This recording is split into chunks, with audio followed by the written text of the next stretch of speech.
Баршаңызға қайырлы күн достар. Бүгін мен сіздермен пеште пісетін өте керемет болып шығатын пирожкидің рецептімен бөлісетін боламын. Видеоны соңына дейін қараңыздар. Және достар, менің каналыма тіркеліп, лайк басып, қолдау білдіріп кетіңіздер.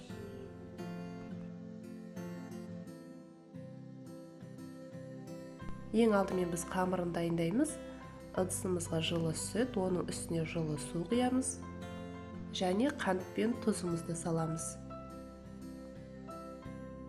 Одан кейін құрғақ аштығы салып, жақсылап араластырамыз.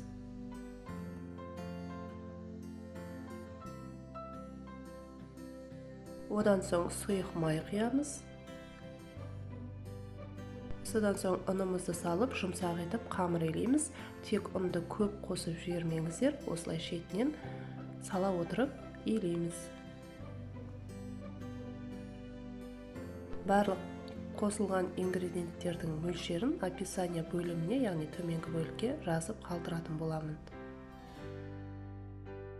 Осылай үстелдің үстіне қойып, жақсылап илеуі қанғанша илейміз.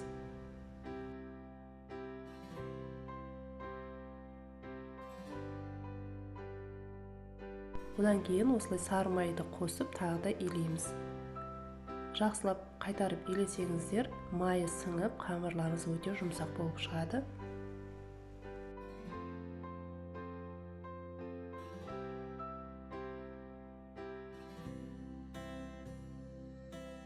Содан соң бетін жауып, 1,5 сағатқа жылы жерге қалдырамыз.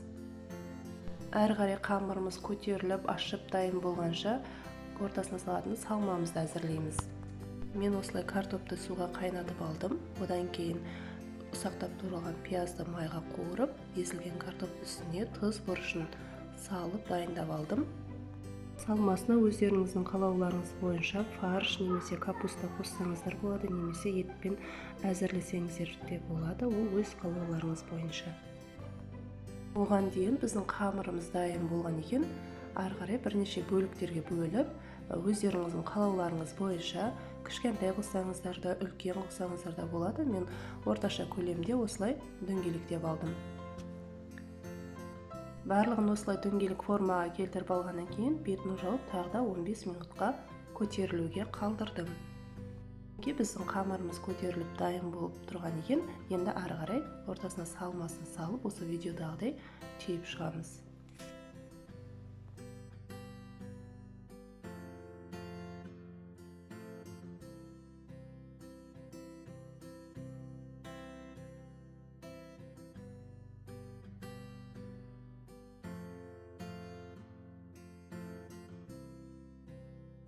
Содан соң жұмыртқаға азғантай сүт қосып, осылай бетіне жағып шығамыз. Содан кейін 180 градуста қызып тұрған пеште 30 минут көлемінде пісіріп аламыз.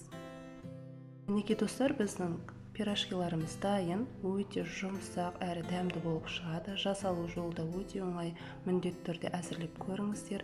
Және каналыма тіркеліп, лайк басып кетуді ұмытпаңыз. Барлықтарыңызға ас болсын.